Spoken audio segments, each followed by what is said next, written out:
حضرت علی رضی اللہ تعالیٰ عنہ فرماتے ہیں، اگر کوئی تم سے جلتا ہے تو بجائے غصے ہونے کے ان کی جلن کی قدر کرو، کیونکہ یہی وہ لوگ ہیں جو تمہیں خود سے بہتر سمجھتے ہیں۔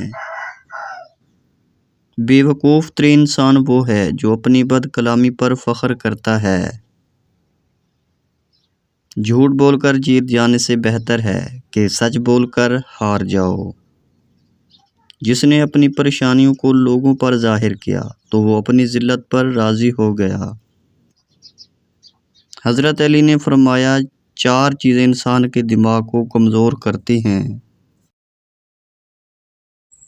حضرت علی سے پوچھا گیا، یا علی وہ کون سی 4 عادتیں ہیں جو انسان کے دماغ کو کمزور کرتی ہیں؟ تو حضرت علی رضی اللہ تعالیٰ عنہ نے فرمایا، اے شخص جو انسان ان 4 عادتوں کو اپناتا ہے اس کا دماغ کمزور ہو جاتا ہے۔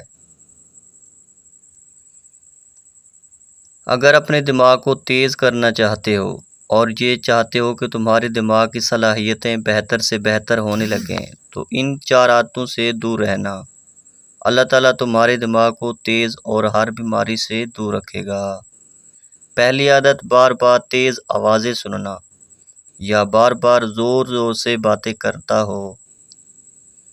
دوسری عادت یہ ہے کہ ہر وہ تھوڑی دیر کے بعد کھانا کھاتا ہو۔ جو انسان زیادہ کھانا کھاتا ہے تو ان کا دماغ کمزور ہونے لگتا ہے۔ تیسری عادت، ایک جگہ بیٹھے رہنا ہے۔ جو انسان جسمانی کام نہیں کرتا، سارا دن لیٹے رہتا ہے، بیٹھے رہتا ہے تو اس کا دماغ کمزور ہو جاتا ہے۔ چوتھی عادت، جس سے دماغ بہت کمزور ہوتا ہے، وہ سیکھنے کی جستجو کو چھوڑنا ہے۔ یاد رکھنا، جو انسان سیکھنے کی کوشش کو چھوڑ دیتا ہے اور یہ سمجھنے لگتا ہے کہ اسے سب کچھ آ گیا تو اس کا دماغ کمزور ہونے لگتا ہے۔ وہ طاقت جو اللہ تعالیٰ نے دماغ کو بخشی ہے، اس سے وہ دن بدن محروم ہونے لگتا ہے۔ جب کوئی محبت کرنے والا انسان تم پر غصہ کرنا چھوڑ دے تو سمجھ جاؤ کہ تم اس کی نظروں میں اہمیت کھو چکے ہو۔ توبہ روح کا غسل ہے، جتنی بار کی جائے روح میں نکھار پیدا ہوتا ہے۔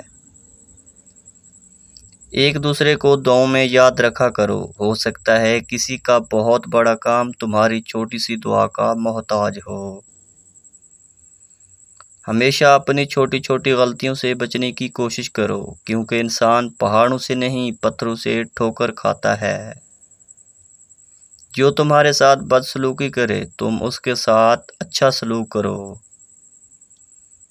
دل کو قابو میں رکھنا اور اختیار ہونے کے باوجود ناجائز خواہشات پر عمل نہ کرنا، یہی اصل مردانگی ہے۔ زندگی کی اصل خوبصورتی یہ نہیں کہ تم کتنے خوش ہو، بلکہ زندگی کی اصل خوبصورتی تو یہ ہے کہ دوسرے تم سے کتنا خوش ہیں۔ معافی مانگنا یہ ظاہر نہیں کرتا کہ آپ غلط اور دوسرا صحیح ہے، بلکہ یہ ظاہر کرتا ہے کہ آپ کو رشتے کی اہمیت آپ کی انا سے بڑھ کر ہے۔ مجھے سبسکرائب کرنے کے لیے آپ کا بہت بہت شکریہ۔